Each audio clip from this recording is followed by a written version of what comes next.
there's something about online commentary in particular that really brings that forward. And then you have the other problem, I would say, too, which is that in some sense, the online world, and this is the world that the iGen kids are immersed in, it's a faux celebrity world, right? Because everyone online, in some sense, is a celebrity of different proportions. They have their followers, they have their fans, let's say, and then the whole enterprise seems to facilitate image management. I know I think it's TikTok, there are real-time facial feature adjustment filters so that you can make this. Girls use them more than boys for obvious reasons. You can make your lips plumper and redder. You can make your eyes bigger. You can anime yourself. You can cutify yourself, to coin a terrible term, and you can do that in real time. And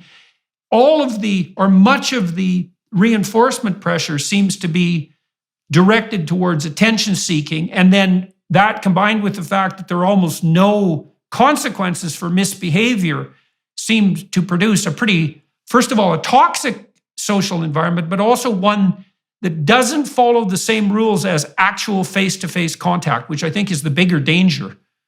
Yeah, and I think the online world has followed an interesting trajectory, when it comes to attention seeking and narcissism and so on. So the one constant, you're right, the trolls, the ones who are the worst offenders, yeah.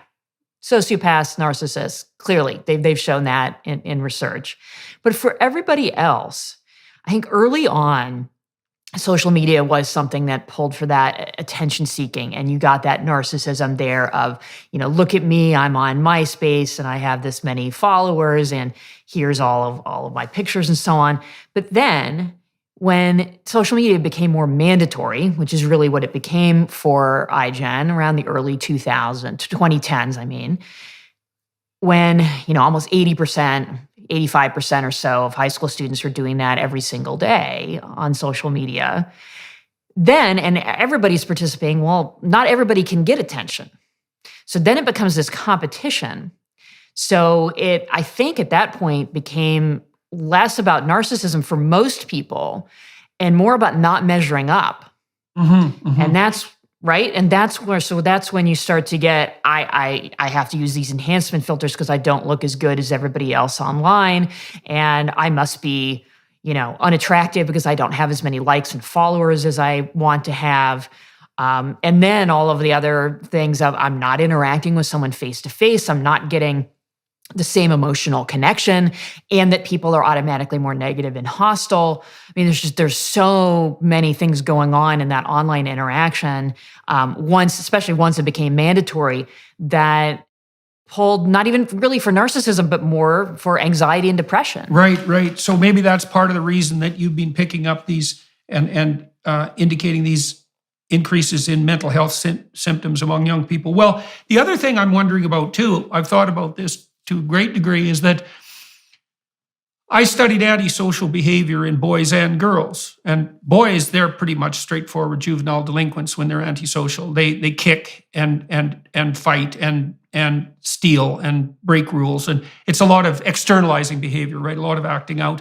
Right. But girls who are antisocial, they use reputation destruction and innuendo and gossip and backbiting, and they can be unbelievably good at it. And everyone knows that. I mean, Mean Girls, that famous movie, was about precisely that.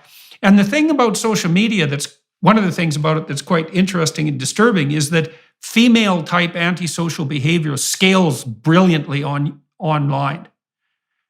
Because it can be done behind the scenes, it can be done anonymously, it can be done with that derisive contempt, let's say, and the consequences are vanishingly small. And so I can imagine that teenage girls who are often subject to bullying by other girls are now subject to bullying in a way that's much more subtle and much more devious and much more continuous, because that's the other thing that happens to young people now is, can you imagine being a teenager where nothing you ever did would be forgotten? Right. And it's 24/7. It's always with you because that's the way they communicate with their friends. That is their lifeline to the world. And so it used to be, maybe you got bullied at school, you could come home and get away from it. And now there's no escape. And it is particularly toxic for girls. I mean, think about Instagram. Instagram at base is a platform where primarily girls and young women post pictures of themselves and ask other people to comment. Jesus, brutal. Right? It absolutely is brutal. Yeah, And yeah. popularity becomes a number, likes and followers, and cyberbullying, all the things that we're talking about. Just it is a toxic soup. Well, I remember, we did psychometric analysis and looked at the psychometric analysis of thought patterns that loaded on trait neuroticism. And so, as you know well, but I'll explain to everyone else, trait neuroticism is something like your baseline level of the proclivity to experience negative emotion, like depression and anxiety. And one of the things that's quite striking is that self-conscious thoughts load so heavily on neuroticism, they're almost indistinguishable from emotions. And so it looks like if you're self-conscious, if you're thinking about yourself, you are instantly miserable. And then if you're a teenage, then it gets worse for teenage girls, I think, because we also know that teenage girls experience a spike in neuroticism that's attendant on puberty, and that their self-conscious concerns tend to be particularly body focused. And that's probably a consequence of the fact that females are evaluated more stringently as a consequence of their appearance, particularly when they're young. I mean, men are evaluated on the basis of their performance, let's say, but women tend to be evaluated more on the basis of their appearance. And so you can see that's a perfect storm for young girls because they hit a negative emotion peak at 13. Now they're susceptible to bullying. They're extremely self-conscious about their bodies. And then the entire online world is a place to display for public.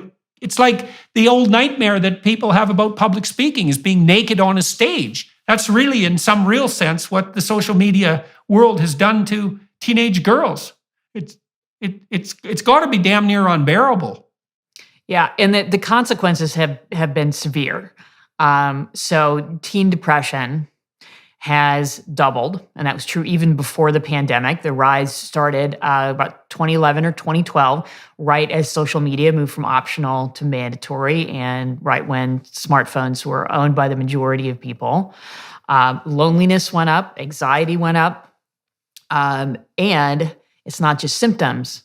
Self-harm behaviors. So the CDC keeps track of this, emergency room visits for self-harm. So that's an objectively measured behavior, not something subject to any kind of self-report bias. And self-harm among 10 to 14-year-old girls has quadrupled in the last 12 years.